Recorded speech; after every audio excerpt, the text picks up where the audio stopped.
观众朋友们，大家好，欢迎收看我们这一期的侃侃。上一期老马睡着了，这一期呢我们补上啊。这2天的话题多得不得了，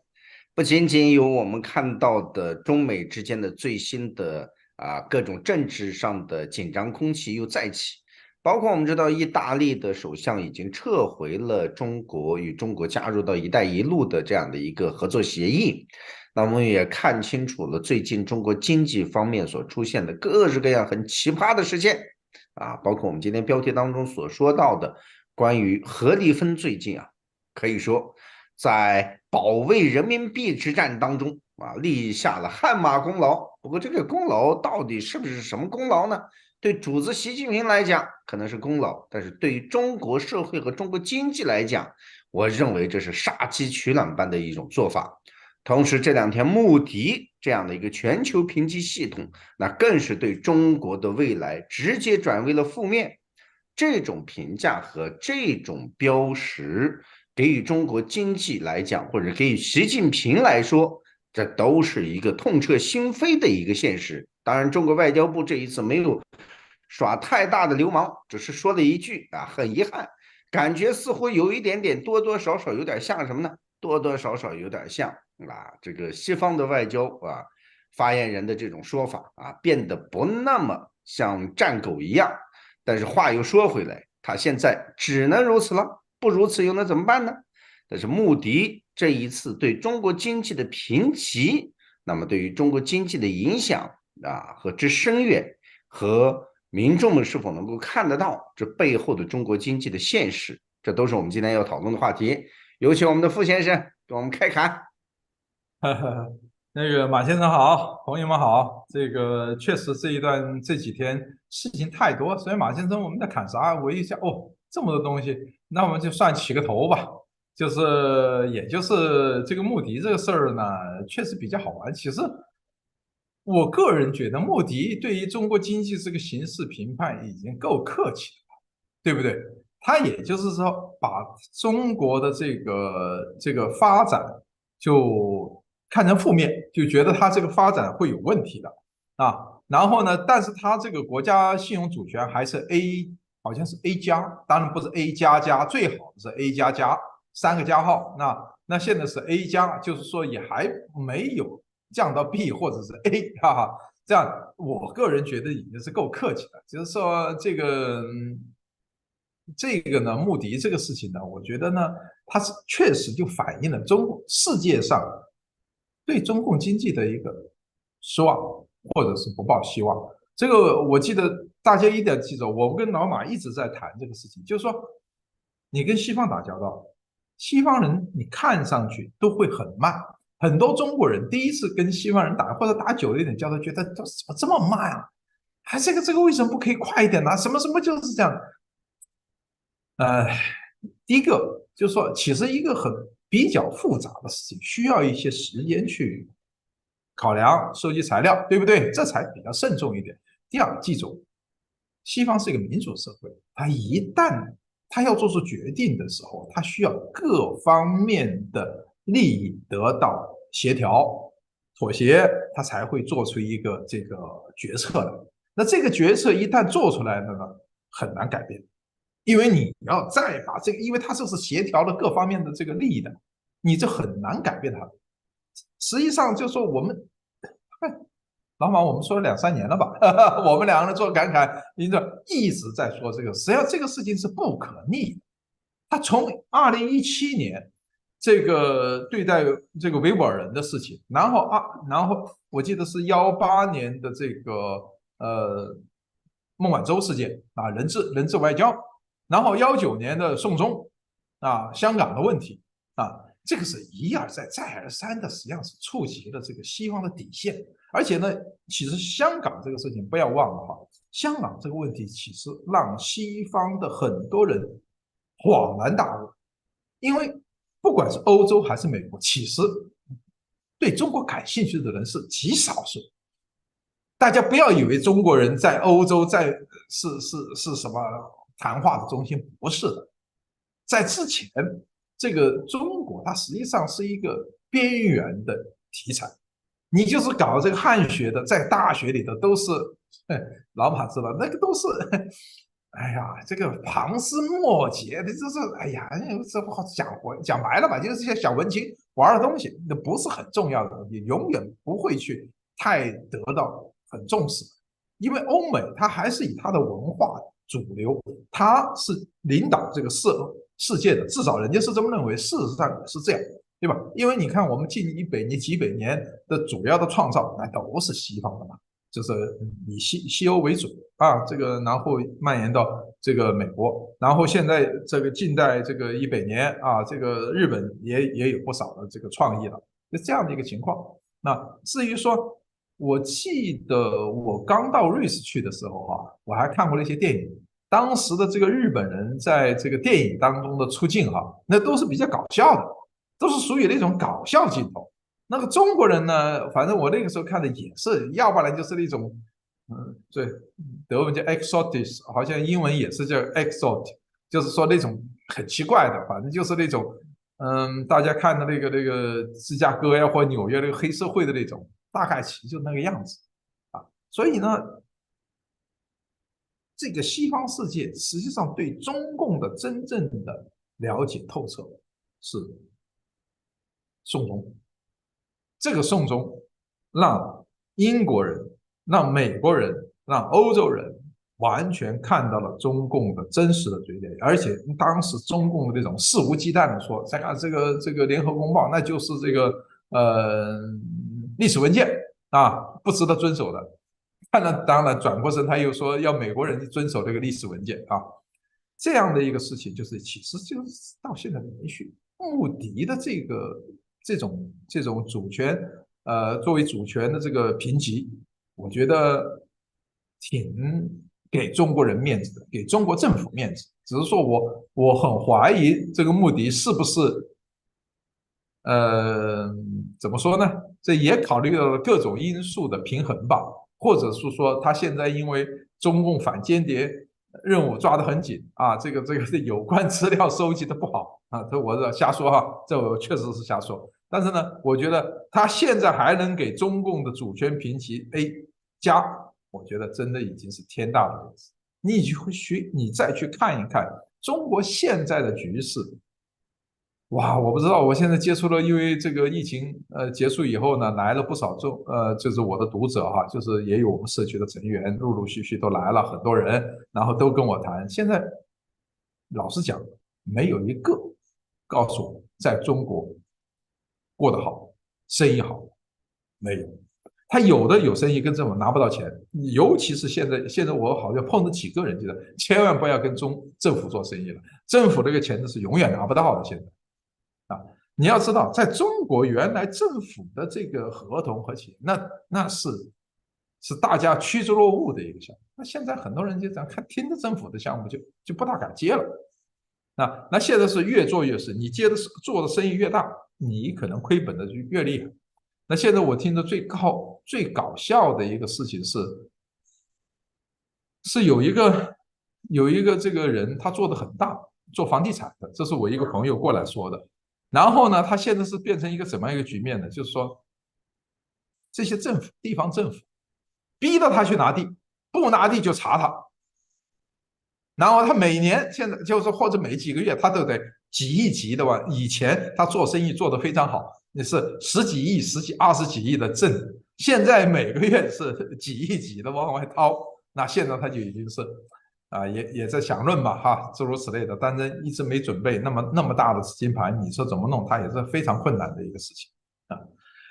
这个事情，所以我觉得中国的这个事情呢，就是经济的事情，大家要知道，穆迪还有说了，我今天去听了穆迪的这个东西，穆迪的判断是今年实际上是要比明年要好的，明年的经济增速是要慢过今年，然后呢，后年的经济增速要慢过明年，那总之是递减啊。大家注意哦，它这个数字递减的数字还是根据中国官方的数据哦，大家要记得这一点啊。官方的数据是什么意思？我想听我们的这个节目的人大概的心里都有数，你就会知道中国的经济形势有多么的严峻。啊。所以我们一直在说，中国的经济形势它一定是脆断，这个脆断到明年是怎么样，真的不知道。现在我反正接触的朋友来的朋友，大部分是怎么说呢？就是当时大家觉得疫情结束，都觉得有商机啊，还有不少投资啊，投资当然这些人都很后悔嘛，他没早听你傅老师说的。我当时不是说吗？你这个上策是论嘛，中策是躺平嘛，下策是这个加油干嘛，投资干嘛啊？然后他讲要早听着你，我就不管了。投资了2、3个项目都失败了，好多人都是这么说，就是投资什么失败什么，什么都不赚钱。然后那个就那内卷，那大家但是还有大家一个心啊，就是第一，大家觉得今年疫情过了，就要报复性的消费什么东西，哎，投资。第二个呢，还有一个重要的心态，大家觉得，哎呀，今年不行，等等吧，熬一下，熬到明年也许会好。大家要知道，这就是跟我们那个项目，明年后年会比今年好吗？也许就是还是那句老话，可能今年再过若干年，你会觉得2023年可能是这几年最好的年头啊，那就是你至少你亏的不多，或者甚至说你不亏啊，不说挣钱的事情，这一点大家就说大家看得到，大家看得到，因为我看不出来，就是你整个经济它有什么发动。因为我们上一期说过了，对吧？那个供应链博览会，那就是向西方磕头嘛，对吧？但是呢，这个磕头的效果如何呢？我们现在已经看到了，美国似乎没什么效果，对吧？今天好像是昨天还是今天，那个欧盟主席冯德莱恩，还有理事会主席的那个米歇尔也全部到中国了。那中国谈的实际上就是说，你要解决这个逆差问题，因为它2022年的逆差是非常之大的，但2023年还没出来，我很怀疑2023年的逆差会是怎么样的状态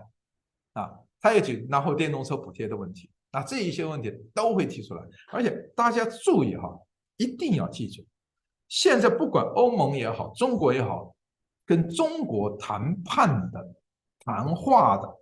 基础面是什么呢？是你是一对手，你是一敌人。我这个敌人是我说的哈，在他们之间不会说，只能说你是竞争对手啊。这是第一。第二，不在乎中国怎么想，而是我行我素，只是告诉你中国你该怎么做。大家听到了吧？他只是告诉你，大人你该怎么做。我怎么做，我们已经很确定，但你该怎么做？这1、2、3、4、5、6，你看美国是这样，欧盟也是这样，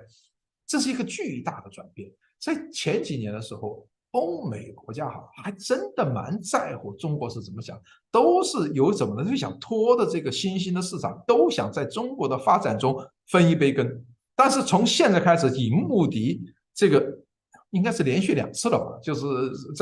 在习近平任上，那这一次的这个降低这个评价，这是一个很明显的一个信号，就是全世界对中国已经大大的失望，而且也不指望在你这个发展当中分一杯羹了。就以现在的，你看德国原来那真的很看重中国市场，你看德国政府它的态度你就很明显啊。这个事情是大家也知道，就是说如果说实际上我们中国，我们说过中国的财富，这40年来的财富它来源于4个方面，一个方面是廉价的劳动力，对吧？这个是就是说提供了很多的廉价产品。第二呢是自然资源，那这个自然资源呢就是掠夺性的，就包括我们那个稀土啊这个呢。那第三个呢就是说环境的破坏，也因为我们不需要去保护环境，它的环境代价非常之低。你在欧美去做什么东西，它的环境代价，它实际上是要折算到你的成本当中的。而中国忽略这个。当然，第4点是什么呢？是知识产权的盗窃。我们大家看一下你就知道，现在的红利，中国的最大的问题现在是什么呢？说生意不好做，但是工资不低。为什么工资不低呢？因为你这个低不下来，每个人都要吃穿做。中国政府通过操弄土地，把土地抬得极高，那么让人家住的成本就非常之高，然后行的成本通过3桶油，那又把行的成本给非常之高。那你这样的话呢，你任何的生活成本低不下来，你的工资成本就低不下来。这是一个中国，它是一个经济圈的怪其实也不怪，就是因为它政府浪费或者收刮的钱财太多，那么整个的成本是低不下来啊。这是红利。再一个还有人口问题啊，这个问题其实我一直对人口问题，我觉得中国人口降低是好事，为什么呢？就让这种以盘剥人力、压榨人力的这种最粗暴的奴隶主式的经济的这种模式玩不转了，我觉得这是好事，对不对？经济发达的地方哪里是靠着廉价劳工来征服的？没有这个事儿，都是凭脑筋的，凭人的智力的啊，绝对不是靠人的劳力啊劳动，这个只是一个最低廉的一个东西，对吧？好，资源咱们知道了，中国的资源怎么样？我们的心里清楚，对吧？该挖的都挖了，很多都成了那个地下工程了啊。然后的环境那就不要说了，我在这里说，其实我星期一我没说，其实我就想讲一下什么呢？讲那个中国这个爆发的这个小孩子的这个肺炎啊，各种不明的肺炎，其实很简单，很多人都不说，这种病毒哪里都存在。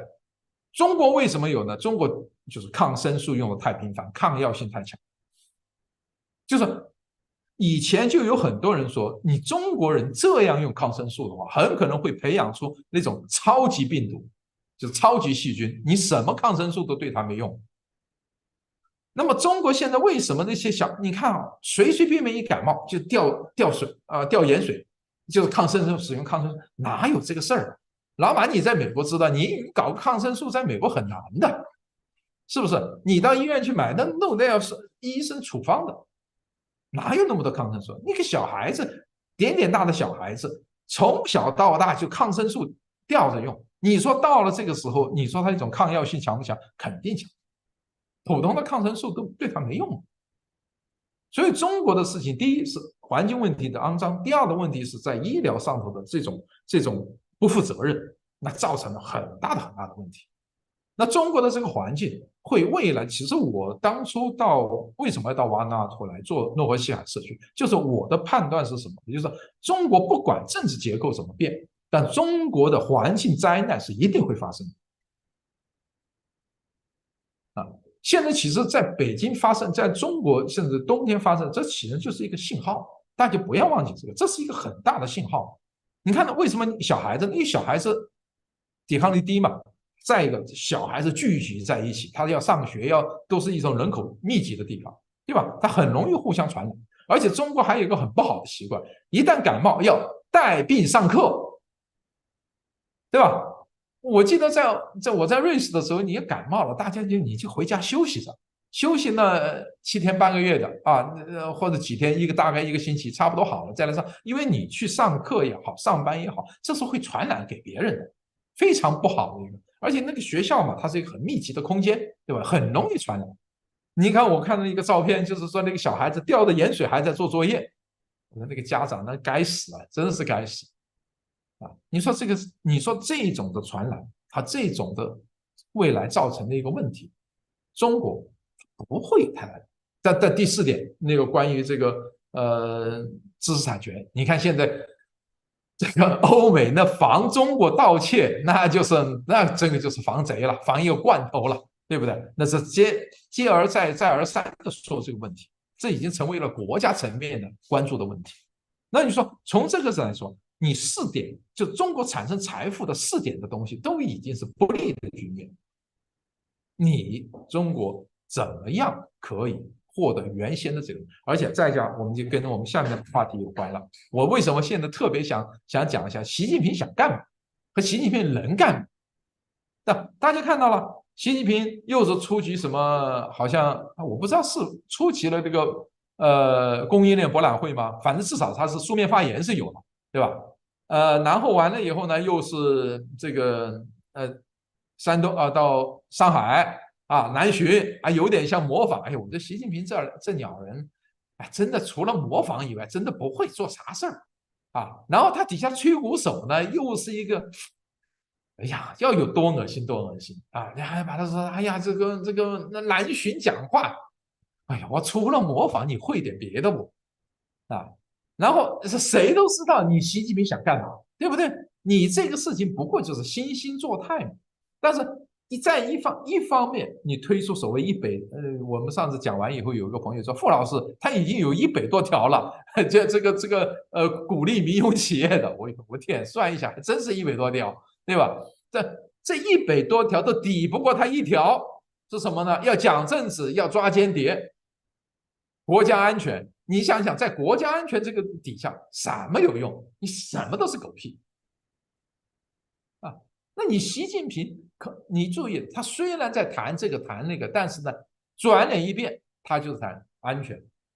因为习近平，大家要注意好，咱们在这再三跟大家讲，习近平他不会关心老百姓的命运的和疾苦的，因为这个人是一个纨绔子弟，他是一个从小在大院里的长大，同时呢，他也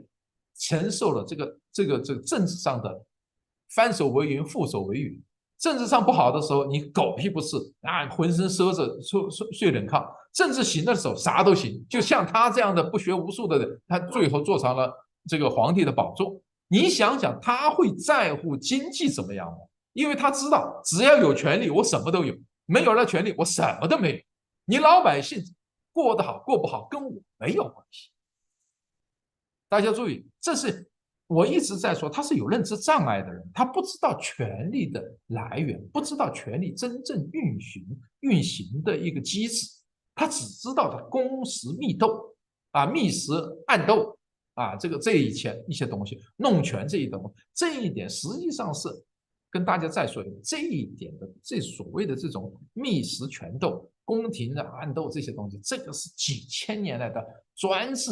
就是皇权底下的这个比较可以实行，但是到了现代这种民主社会，你是或者是一个大家信息很大的人，你是走不远的。你可以在你的一小撮人里头出类拔萃，因为你妈妈的这个在你妈妈身上的人比较好啊，你那把金子可能这个比较好一点，所以你出生啊，你有这个机会爬到那个位置上。但是不代表你能永远住在这个位置上，这个世界已经变化太大了啊！你的信息是完全不可能封闭住。现在你要再出现1960年代的那种情况下，那就找他叫完了。不要说这个事情，就是去年的白纸运动就是一个非常好的一个证明，对不对？乌鲁木齐一把火烧出来以后，乌鲁木齐中路就有人站出来喊习近平下台啊！那个彭载舟在四通桥的那些口号就被人们叫出来了。这还是在中共的这个防火墙啊严格控制的情况。你想想，你能控制住吗？为什么会发生在上海？为大城市学生，因为这些人能翻墙，能看到外界的东西，对吧？那这一些东西你是达不到这样的。习近平他要做的是一套东西，他想，我分析过，给大家分析过，因为他是一个斯德哥尔摩症的重度患者，他除了有认知障碍以后，他也有斯德哥尔摩症的重度患者，他从小就受的毛泽东的虐待，他整个家庭，但是同时呢，他又是非常崇拜虐待这个人，他因为他是中国绝大部分人是三合一分子。但是我在三合一分子是什么意思？是社会达尔文主义、法西斯、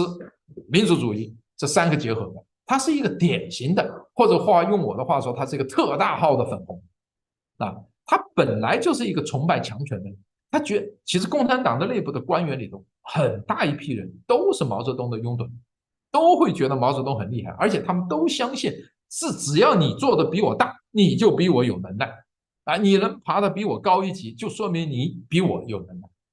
那这是真的。哎，对于我来说，当时我说实在的，我碰到这样的人，我有点哭笑不得，我真的是有点哭笑不得。但是事实上，他们就是这样。习近平他也是这样。那么他是一个，实际上他可以说他是一个害怕，同时又崇拜毛泽东的人。他的一辈子的他的人生的追求就是超越毛泽东。但是呢？他能超越毛泽东是什么呢？当然就是统一中国。所以不要说什么他不会打，我觉得这个事情呢，他一定要打台湾，他所有的事情都是为了台湾做准备的。他要延续他的政治生命，他的统治，同时要统一中国，统一台湾，实现他的民族复兴大业。记住，所谓的中华民族的复兴的最终，它是要以这个台湾的回归中国来满足习近平的这样的一个病态的一个需求。这是他作为政治人物，他觉得他在这个历史上的定位，他要去做的事情。你想想，他会不会做？他一定会做。这也是为什么李强也好和什么东西出来说经济，他从来不说什么话，来了泛泛而谈，谈完以后转身就变脸，又谈政治，要谈安全。这是他一个好。这我们说过，他想做什么了？那他能做到吗？大家记得，他做不到。他第一，他现在出来，在那个开一个什么供应链博览会，去美国去见拜登，然后呢，现在去这个跟这个欧盟的这个主席和理事长都见面，他实际上也认识到，就是说他也不叫认识到吧，应该是在各种压力之下才做出这样的姿态。记住大家，他是在压力之下。什么叫压力呢？第一，肯定是经济压力。我们表现出来的是政治压力，其实这种政治压力就是经济压力造成的。你要知道，中国的经济的背后的所有者，其实都是那个所谓的我们原来讲过500个家庭，或者说我们换句话说叫红色贵族啊，这些人就是权贵资本主义，这权贵们的天下啊。他当然他头面外面都有他自己的人或者别的人背手套来掌控这些东西啊。他们这些人经济下行，对他们的影响是非常之大的，这些的压力一定会传导到习近平的，因为你要知道，我一直在说，中国最有钱的是那些官员，不是商人。我记得胡福那个富豪榜的时候，他就说过，他像我们这个财富这个富豪榜上的一些东西，比上后面那些人完全，这不用。那其实更大的是在后头，我说出来吓死你。那我们也不知道，我只能是通过公开数据来做这件事情。那么正是因为这些人的经济受损，他们肯定回来，他对习近平是有压力的。那么习近平他这个独家，大家不要忘了，所谓的独夫这个独裁者这个事情，他一个人是做不了什么事。你说习近平他能做啥事？他一定要背后的马仔要有支持者。政治权力是怎么来的？就是说他要得到别人的拥护，你才具有权力。这就是一个权力和就是政治权力的这个关系，真正的观点。你得不到拥护，你就是一个孤家寡人，你的东西，你的政令是出不了中南海。你靠恐怖只能达到短时效应，长期是达不到的。不但达不到，恐怕你自己的命都要有影响这样的一个情况下呢，就是说所以在这个压力之下，他出来说话，然后表个态，但是他那个表那个态呢，就非常非常之勉强。对于他来说，他最高兴的事情就是什么呢？玩人、抓权，然后解放台湾、军队这个事情。说到军队的事情，老马我不知道最近是哪一个报纸，美国的那个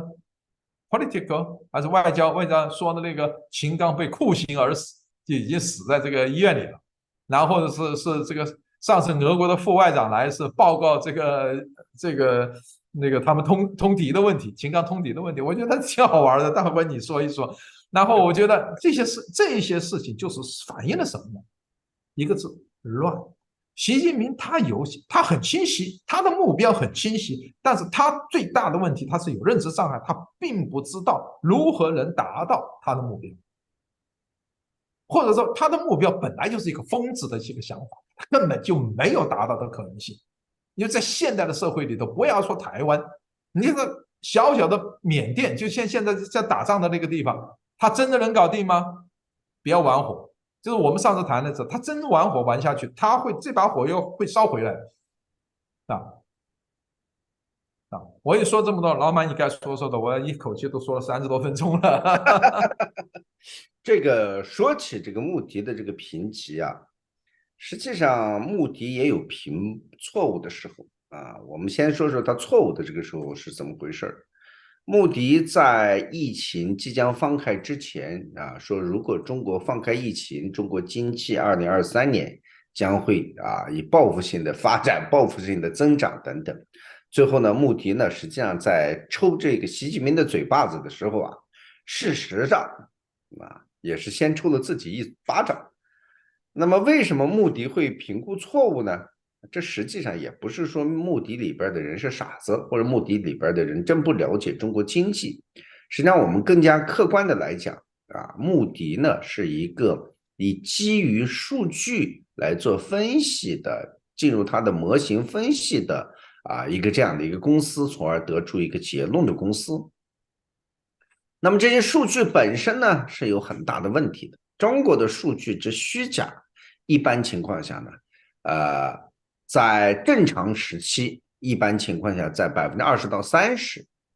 但是在疫情期间那么大频动的状态之下，实际上呢应该在40%到50%。但是穆迪呢，最大量的选择在评估中国的这个数据的时候呢，也是呢按照过去的20%到30%这个数据来评估，所以他得出了呢，可能2023年会比较好。那么现在进行的彻底的这种从发展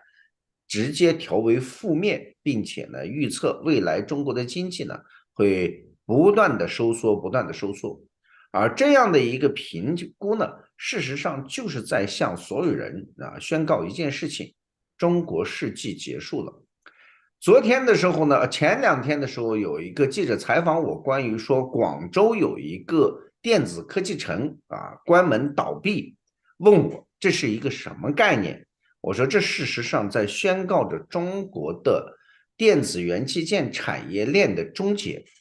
或者说呢，它再也不能够成为世界的供应链的基地。尽管深圳的，我们知道深圳的这个电子元器件等供应还有我们知道的这些很多市场依旧存在，但是呢，他们明显的也在快速的收缩当中。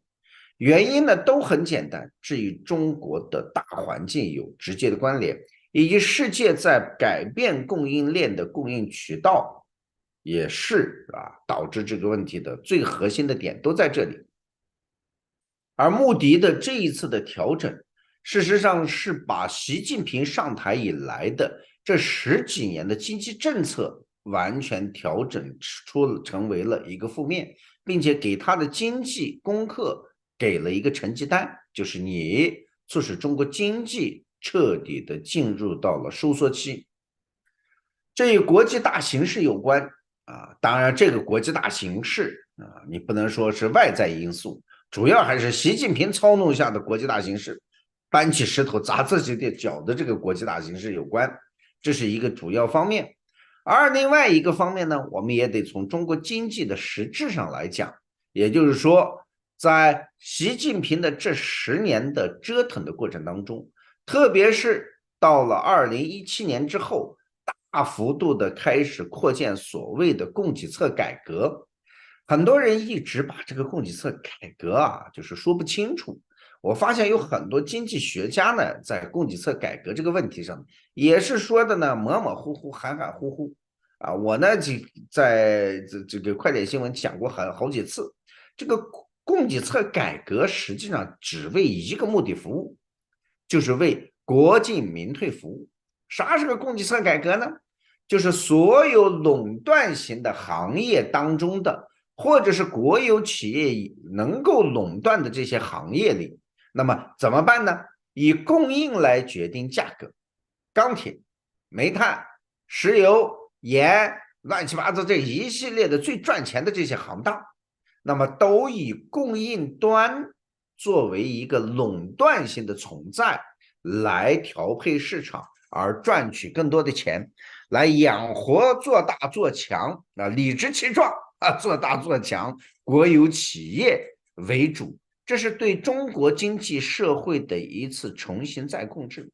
这是事实上是1953年的共产党那个时期的公私合营的21世纪的新版本。他利用这样的方式，让大家在不知不觉当中，完完全全的国有企业控制了中国的主要经济脉络的核心。那么这就会导致一个什么样的一个结果呢？就是傅先生刚才已经讲过了能源价格的不断上涨，那么各式各样物资和各式各样其他领域的民营经济的不断退出，直到2019年之后，又开始打压所谓的科技企业、创新企业啊，各式各样的网络企业等等，来试图呢扩大它的供给侧改革，不仅仅是在物资层面，还要在信息层面也要进行供给侧改革，就是说我成为信息唯一的提供源，我成为大数据唯一的掌握者，来促使我在国民经济当中能够完全的、更深入的去挖掘和控制中国经济内在的所有的利益，用这样的方式获取更高额的经济利益，来去填补土地财政的这样的一个问题的逐步的退出，也就是习近平的住房不炒。用这种供给侧改革，也就是掠夺和强制的垄断型的国有企业，在国民经济当中控制更多的资源，用这个方式既控制了中国经济，控制了中国社会，控制了中国民众，同时也获得了巨大的利益，来用这些利益来转换和逐步的退出土地财政的过去的国家的这个作为地方政府的主要支撑，那么而慢慢的把自己的这些国有企业打造成世界级的巨无霸。用习近平的话说，多打造几个像阿美公司一样，就是沙特阿拉伯的最大的全世界最大的石油商阿美公司一样，把中国的一系列东西都要打造成世界的巨无霸最大的那个一样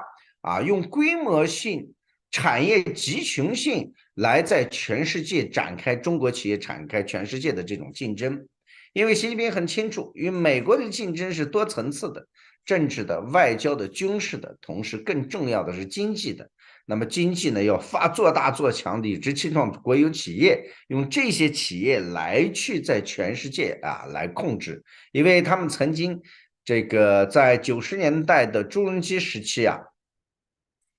那么那个时期呢，有一个话叫抓大放小做大做强这个重要的国有企业，那么组建了我们知道的各式各样的集团公司有8大央企、100大央企等等类似这样的一些说法。那么这些央企呢，的确做成了世界上的巨无霸，都进入到了全球500强的企业当中，一下子呢也的确的规模性的经济呢，给他们创造了很多的这种怎么讲呢，就是发展空间和这种承担能力。在全世界，特别是以建筑业为主的，在全世界搞了很多的大基建那么在全世界的这个炼钢方面，还有其他一些重要的一些产业方面，的确都发挥了很大的作用。而习近平要在这个基础之上，要翻个跟头，要在这个基础之上，与美国的企业、欧洲的企业这种全球化的大企业展开更多的竞争，因为他认为他们有一个点叫什么？叫制度优势。而这些企业的发展是需要强大的资本供应的中国呢就安排了我们看到的中国的国有银行，那么大肆的来支持这些企业，并且进行所谓的财政性的补贴的方式等等，让他们在很多个产业方面和很多个具体的业务方面能够成为世界第一。包括我们现在所知道的，中国控制了全世界最多的锂矿，中国控制了全世界各式各样的一些稀有金属的矿产，在非洲、在南美洲、在全世界各个地方都招图标等等，这实际上都在告诉我们一个要点，这是习近平10年经济的方向。显然他这个国有经济公有制，所谓的公有制经济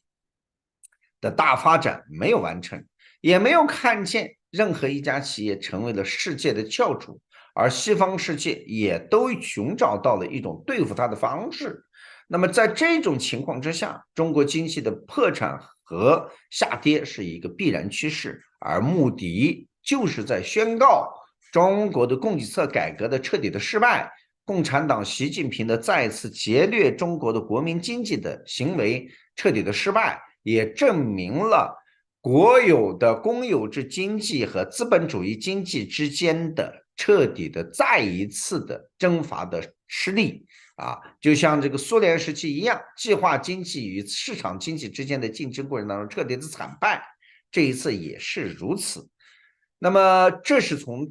更大的层面，或者是从习近平的执政的这个10年当中的一些政策，我做的一个理解。那么更让人要在这件事情上看到，习近平为了面子，习近平为了一个虚晃的一个结论，那么在杀鸡取卵的做各种各样的事情。供给侧改革就是一次彻底斩杀中国经济活力的一次行为。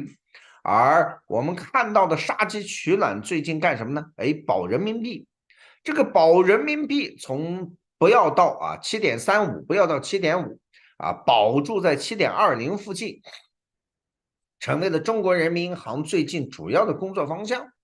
但是呢，我要有几个重点的事例呢，给大家说一说。中国的人民银行的行长，那么潘功胜呢，前一段时间呢前往了香港，在香港召开一个座谈会，关于打造香港金融中心如何如何等等。你们大家知道，这个会刚结束，就出现了一个香港的新股灾，大量的股票抛售，大量的这个恒生指数的快速萎缩，交易量的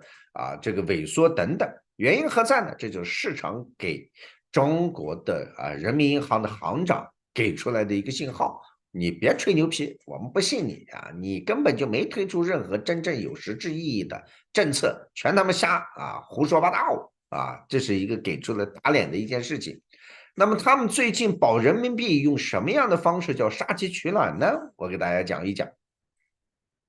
这个呢可能稍微复杂一点没搞过金融工作的人呢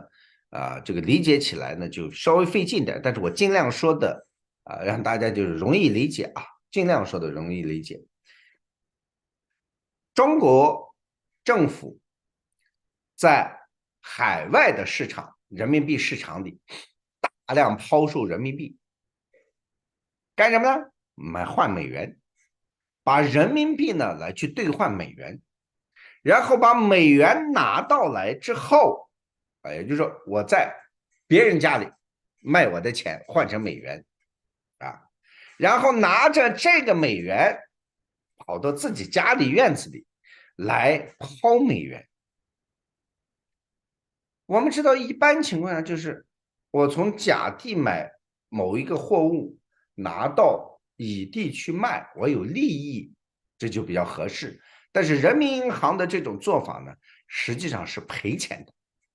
因为他买入美元的时候，在离岸人民币，假设是离岸人民币吧，就说的比较容易一些。那么去买的话，那么它的这个价格实际上是买入价，是贵一点。那么它在人民币市场当中，在国内的市场上要卖，原因在哪里？就是为了促使大的人民币市场能够稳定下来，而不至于继续的去贬值。有些人不理解，贬值了不是对出口好吗？那为什么要如此呢？我要告诉大家的是，中国的出口的创汇的利益再也无法填平中国资本外逃的速度。也就是说，一年有2000亿的美金的这个所谓的国际收支的这个盈利就是说顺差，而实际上每年从中国流出去的钱已经不止2000亿了，3000亿、4000亿、5000亿，我们不知道具体的数字，但是我们人人都知道，所有的人的钱都在从中国想尽一切办法往外跑，所有的人都在想办法有一点钱能够放在外面，能够更安全一点，更稳妥一些。那么这种情况下，中国如果彻底的关闭了资本外出的通道当然他现在想尽一切办法设限，但是呢，他如果彻底的关闭，就会导致人民币的全球崩盘，而这一点呢是更可怕的事情。所以呢，他只能让自己每天划大腿，流出点血，用这种方式来去填补。但是这样的方式时间一长，如果一旦让像索罗斯这样的人物看到了那个收支平衡点的那个天平已经马上要发生倾覆的时候，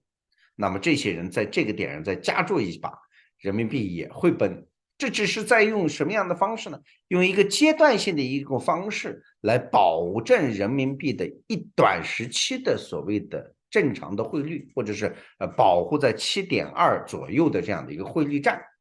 但是这个保卫战不是胜利的战，是用未来用很长时间的利益去交换，因为他们认为中国经济还有救，就像他现在给美国跪下了，给欧盟也跪下了，用各式各样的方式试图去挽救自己，并且保全自己旧有的这种所谓的成就，供给侧改革的成就要保住。而实际上，供给侧的改革是违背市场经济逻辑和市场经济的。他们认为用全世界的全球的这种大企业的方式就可以左右市场。他认为市场也是人搞的，那么我们如何在市场方面来把这个东西的杠杆的权重呢？通过公司化的东西呢，来加重国有企业的东西来加重它，或进行行业控制垄断，我们就可以怎么样怎么样。这是他们认为要进行全球经济布局过程当中和美国和西方斗的一个方式。但是明显这是失败的，明显国有企业本身就是一个不讲效率只讲政治的机构，而习近平同时让国有企业完完全全的要以讲政治和讲忠诚为中心，那更是全是什么党共，全是什么呢？权力的奴隶，有几个是真正为真正的所谓的经济方面在思考或者在做的呢？几乎就乏善可陈。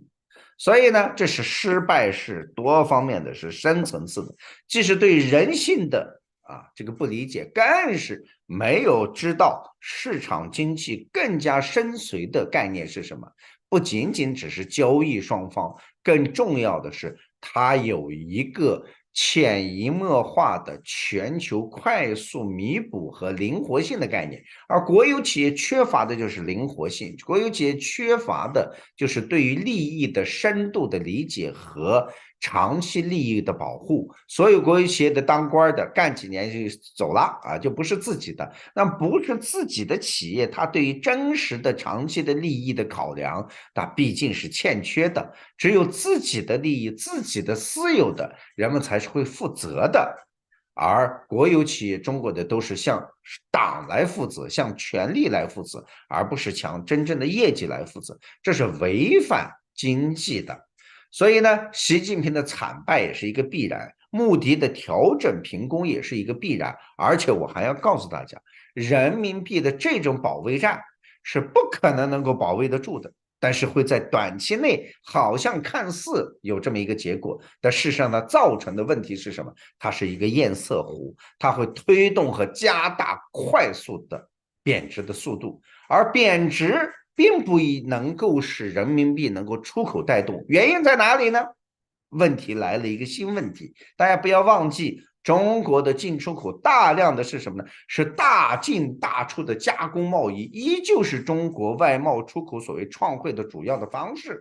而中国已经缺乏能够再继续用环境、用资源以及对用奴隶制来去这个填补世界的这种供应链的能力，它已经没有了。所以中国现在要拿真金白银的美元去大量的购买这些商品来加工资源等等，所以它现在贬也不是，不贬也不是，贬了难受死，不贬也难受死，现在就处于一个这样非常尴尬和痛苦的地步。不贬的好处是，习近平还可以继续吹牛皮，可以继续当世界经济的老二，贬下去一望无垠。贬到2亿美元兑20人民币的时候，大家去看看，中国还是第二经济嘛？在习近平手里，中国从世界第2大经济体变为第3大，这就是习近平彻底破产和崩塌的概念，他是不可能接受的。而且他还在维护着所谓供给侧改革的这个经济逻辑的理解，这就是导致中国经济未来会出现更大危机和破局的概念。所以呢，这就是我对于中国经济的理解，以及穆迪对它的调整的理解，还有他对这10年来的这个经济方面政策的一个理解，供观众朋友们来参考。对，老马说的这个我完全同意，就是穆迪他这个就是一个现实的反应，就我刚刚讲的，甚至是说他还留了一点情面。然后呢，这个中国的经济嘛，就是你刚刚讲堰塞湖是非常形象的，或者说我们就讲一种脆断啊，你可以说堰塞湖式的崩塌啊，说的摧枯拉朽，摧毁一切，或者是就是一种脆断，就是说最后大家就不知所措，因为这个真有钱的官员们，他很多的钱都已经出去了，对吧？那么剩下的都是些老百姓，或者是凭着运气挣到了一点钱的人。那么现在呢，过后的几年，他一定会凭着他的勤劳，把全部吐出去，而且可能会活得比以前还难，因为人是这样的，你从没有到有很爽，从有到没有的时候，那甚至是很痛苦的是一件事情。那你可能就是以前可能是苦过，但是你现在富过以后再苦过，你受不了的。很多人是经不起这个打击，所以中国的经济，你未来我们看得到的，看得到的，就是说，实际上我还是除了经济问题以外，我实际上对中国的这个政治稳定，和环境问题是一个极大的一个问题。就是说，通过通过这一次的巴以冲突的这个事情哈，我们一直在说，原来就是这个怎么说，叫三合一分子居多。你从现在从那个巴以冲突，你看有那么多人不惜代价，哎呀，就是总之就是对人命他无所谓啊，为了达到目的，然后这个人命就是可以这个随便的就是挥洒。当然，这种人一般呢都是不包括自己的命的哈，这样，反正这种人往往是绝对是在现实当中是一个非常呃胆小的一个人啊，但是呢，他在网上或当在某一种在群体当中的时候，他一定会是变成了一种非常狂暴的一种，而且血腥的一个人啊。我们看那个我们这个读者里头反映说，有一个人说啊，这个老傅是什么来着？是什么装模作样？这个说什么装？关于信仰的这个问题，其实我啥时候装过啊？我从来我跟老马都说我是一个彻底的无神论者。我跟老马还谈论过这个造物者和我们的理性的问题啊，这个事情我觉得再说一遍，这个信仰这个问题和宗教是两码事。我们这个老马有一个名言，我就不重复了。怎么说来着？你再重复一下，老马那个叫做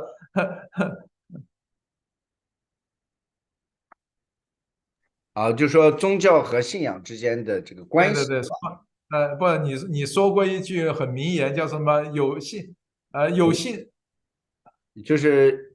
大多数有信仰的人是没有宗教的，而对，有宗教的人呢，有对没信仰，对，是不知道是什有宗教，么信仰，对对对，是这他个是会信仰宗教，而不是是是真实的信不仰。是真正的信仰，而是宗教，啊。这个事情，老板你是在点的点上，就是说我一直在说，我尊重所有的宗教信仰，但是呢，我觉得呢，有宗教信仰的人，你也可以，也必须要尊重别人的信仰。我讲的是啊，这个我们在有个推友也有个说，哎，这个很遗憾，傅老师你不相信任何宗教，我说你搞错了啊，没有信仰啊，这不没有信就是不信仰的，我说搞错了，其实我是有信仰的啊，而且我的信仰你是有信仰没宗教的人。啊，对对对对对，我其实是一个我的信仰是很坚决的人。我相信人的理性，相信人的这个智力，它可以战胜的。我们人类走了这么久过来，就是因为我们具有理性，才可以走到现在。我跟老马，我们两个人才可以隔空万里，还可以谈天说地。如果要是没有人类的理性，我们怎么可能呢？是不是？那我们可能还是这个真的是这个叫做什么来着？那个成语就是引如血啊，这个什么来着？就是生吃肉喝血的这样的这个过程，对吧？我真的忘了那个这个成语是怎么说的只是啊？刚才我跟您讲一个事儿，我在这插一句废话啊，算是一个废话，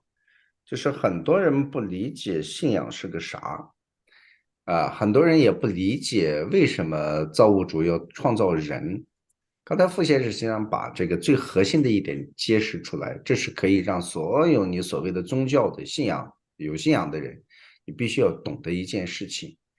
傅先生所谓信仰的这个理性，事实上就是造物主对人的信任，因为人是他所创造的这所有的生命当中，甚至超过了天使加百列天使等等这些天使包括我们知道这个撒旦也是曾经是天使嘛，那么超越了天使，因为人有自我意识，人有理性思维，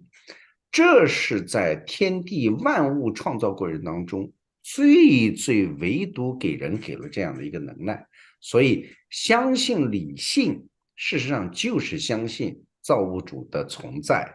这实际上就是，当然傅先生不一定能够接受这个观点，但是对于有宗教的人来讲，你一定要清楚，他说的才是信仰的核心点，就在于你是相信，你是有理性的，理性是唯一的恩赐给人的东西，别的东西没有。其实之前我跟老马也谈过这个话题，因为后来我就感觉，如果谈的这样的话，我觉得我们两个人没有太大区别。我说实在的，这就不会有，根本就是因为这个我们就是差不多了。这个事情就是说呢，如果是这种情况下呢，就是真的我觉得没有冲突。所以同时呢，我非常尊敬有宗教信仰的朋友，但是同时我也一直再说一遍，我请有宗教信仰的朋友也尊重我有信仰没宗教的人，对，没错，没错，或者说他即使是没有信仰也没有关系，这个人类社会是很复杂的一个事情，对不对？讲到底，这个世界上大部分的人，或者说绝大部分的人，就是为了吃喝拉撒，其实跟动物没太大区别。他所谓的大家说的好听的，就是为了生活过得好一点。生活过得好一点，无非就是舒适一点嘛。这个吃喝好一点呢，住得好一点呢，能够去游玩呢。你讲实在的话，跟动物没好大区别，是不是？这个呢，也就是说呢，其实大部分的人他还是一个，就是说处于一种没有对自身的这个呃自身就是自我意识还是比较薄弱的。但是呢，现在通过就是这个社会的发展、财富的增加、教育的普及，那么具有这个自我意识的人就越来越多，也就是说，具有人性的人就越来越多。这也是我在人性兽性各种观边一直在强调的事情。这也是这要感谢这个理性，这我们人类的事情。但是用老马的说，哎，这种理性是因为我们是独一无二的，这是一个造物主的这个赐予，我不反对。我说在这种前提下，我是不反对的，是不是？因为这个现实世界当中是怎么样的？说实在的，我们并不知道就是我们可以从理性的东西去探索，你也可以用一种宗教的一种用一种或者我们就借吧，就宗教的一种形式去概括这个东西，这个都是一种假说。这种假说，我觉得那就让大家平行而去，然后互相竞争，然后我想只要对人类好就行了，而不是用宗教这样的一个形式去互相屠杀。那我现在在网上有一个朋友，就是也是一个没见过面的画家朋友，他说了，他讲我现在是无神论者，我希望我的子女或者以后或者我女儿生下的孩子能够去信仰伊斯兰教会或者是什么教，然后服从主的安排，然后呢这个信仰这个宗教，然后服从主的安排，然后达到一个心理的平静。我后来我就写了一段，我讲你可能很难达到。因为宗教，你要加的宗教，那就是人的东西，那很容易牵扯到很多这个人的一个邪念和欲望，那么很难真正的。以我看到的宗教人士里头，恐怕老马你是最平和的了。你其他我看的那个东西，不管我不是基督，我再强调，伊斯兰教也好，基督教也好，佛教也好，我被佛教人咒骂的也是不轻哦。诸如此类的这个东西我见多了，所以说很有意思就是说这种事情不要去，我觉得是这样的就是说不要去你有了一个宗教信仰，去觉得我是超过别人，我是天选之人。那我觉得现在在巴以这个冲突，这个以色列这个冲突当中，我觉得这种，当你认为你是天选之人的时候，你超越别的种族的时候，你是典型的种族主义分子啊，毫无疑问。我现在原来老马说我现在对中国它确实也是蛮失望的，反正无所谓了。我觉得这个就是我们一直在说减法呗，越来越多的人，这个人不是要越来越多，只要有一小部分人认可我们的观念，我觉得这就是我觉得这个社会还存在很多的光明面，至少有很多人还认识到这个问题，对吧？而不是那么在那边喊打喊杀。那我记得我看到有一个在以色列生活的这个中国女性，因为她是加入了以色列籍，对吧？她说我现在不关心这个，我就关心人质不能回来和关心我们安全。我当时我也觉得，那巴勒斯坦人呢？对吧？这个说的历史就很长了。那么你要是这样说的，殖民者，那么我们讲是说，我们不说别的，那么你说你在欧洲，如果欧洲人跑到非洲那种殖民者的话，你说我不管别的，我只关心我的安全和我的家人的安全，那我就什么东西都可以做，我不关心周围的人死伤多少，其实也是怎么说无语吧？我觉得我也不好判断怎么说什么，对不对？因在为对，在巴以的这个问题上，某种意义上来讲，这是一个怎么说呢？就是说你把这个问题能够看透的人本来就不多，能够说清楚的人就寥寥无几，能够有这个真正人性的关怀的人，那更是寥寥无几。所以我认为这件事情，如果一个人真能搞懂，这就说明这个人具备了很高的这种学习能力。第二点就是这个事情，就是说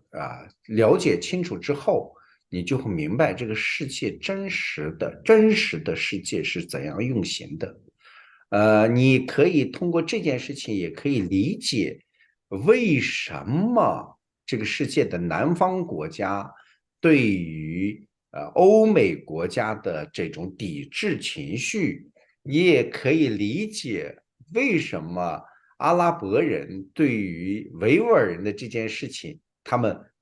假装看不见为什么这个世界俄乌战争会打成现在这个样子？你是都可以从巴勒斯坦问题上能找到很清晰的答案。当你真的去认真的时候，它能够给你揭开的是这个世界的很真实的一个面，你就看得很清晰、很明了。但是只是很可悲的，学习能对，力还是个奢侈品。是，老马，我今天看了一个德文的那个消息，他是说就是那个瑞典的环保女孩 Greta，Greta 说接受采访的时候，她说了一句话，她说，翻译过来是这样说的，她说哈马斯的攻击，它是 Angriff，就是那个 attacked，就是进攻，这种进攻德文是 Angreifen，不是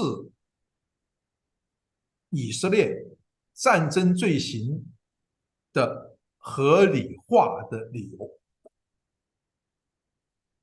我当时评价，我讲有人听懂了这个女孩子在说什么吗？听不懂，绝大多数人听不懂。哈马斯做的一些残暴的东西要谴责，他做了残暴的东西要谴责。很多人当然他是在反抗，他之所以得到很多巴勒斯坦人的支持，是因为他是以反抗者的身份出现的你同意不同意，这是一个现实存在的一件事情。好，那么接下来的这个东西呢，就是说呢，哈马斯做了什么，且不说，以色列政府军队在现在做的事，它是一个反人类的战争罪。我们既然就是认为哈马斯是恐怖主义分子，但是我先通过这个学习听了也知道，你并不是这个把哈马斯作为恐怖分子的，也就是几个国家美国、英国，还有哪些国家？老马你可能比较清楚一点然后呢，这个但是呢，不管他做了什么，再怎么残暴的事情，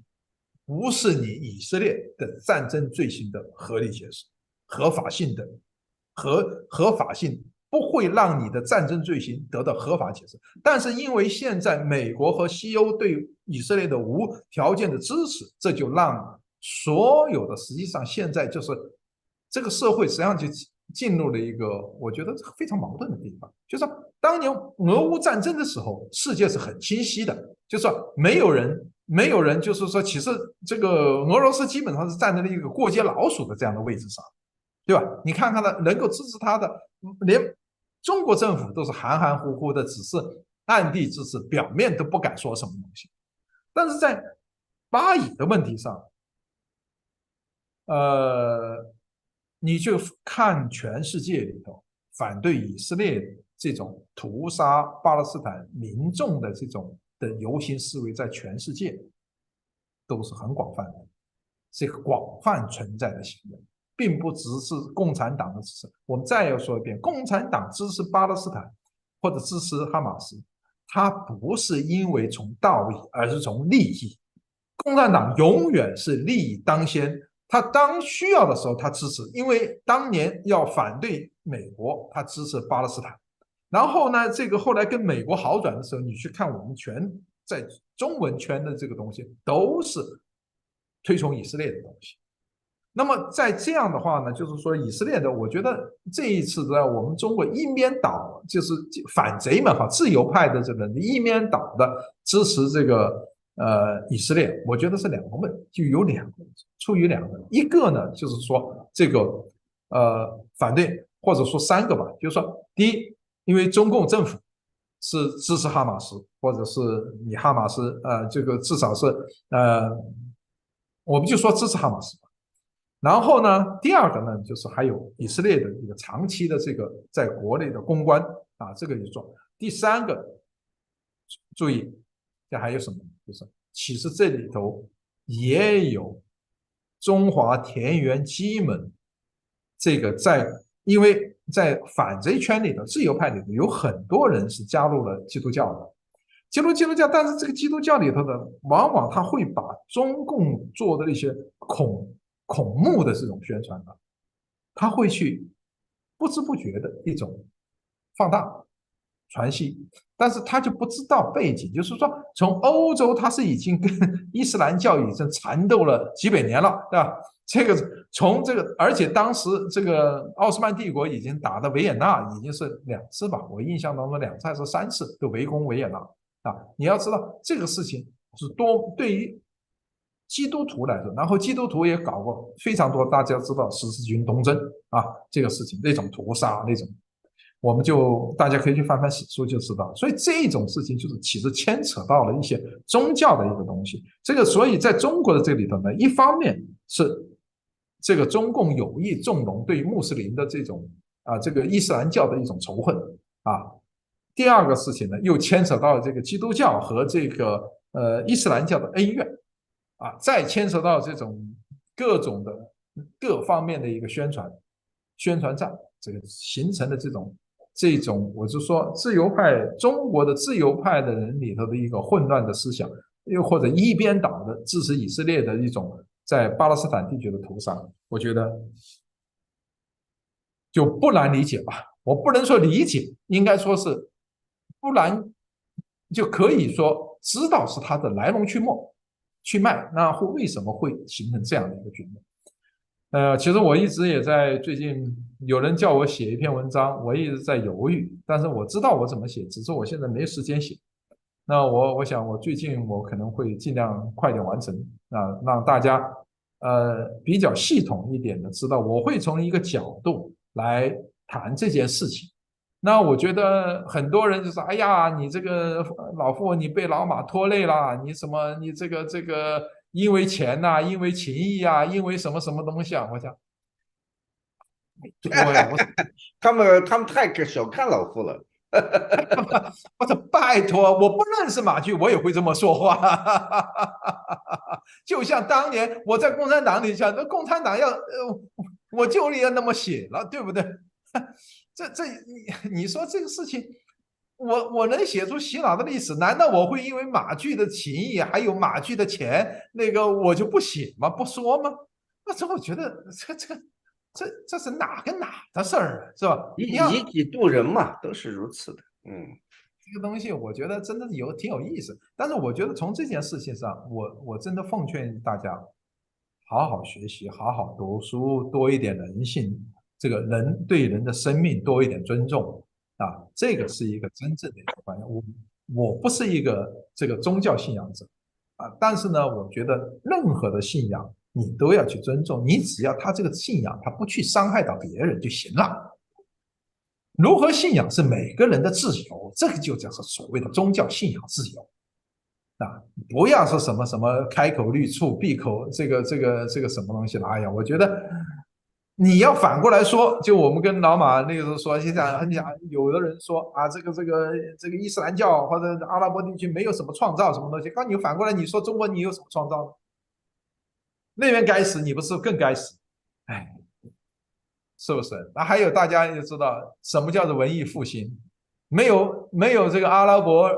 这个这个人把这个宗教当时的这个罗马的文化这个写下来传下来，那欧洲的文化早给基督徒给搞光了。那比是这个中国的文化大革命的扫四旧还厉害，是吧？哎，这种事情我觉得你没法说，你所以碰见大家多读书，多去想，不要开口就骂，就是实际上这个话一言以蔽之，就是很多人认为文明是自己的，不是别人的。这个想法，就是对于像我这样的人，我觉得很荒谬，就觉得不值得一驳。有一个概念就是，我一直认为文明是人类的，我认为文明是我们的一部分，丑陋、邪恶、野蛮也是我们的一部分。但是我不知道为什么有些人就要把自己放在文明的一边，把另外一个不是自己，或者是自己不认识或者自己不熟悉的，要放到野蛮一边。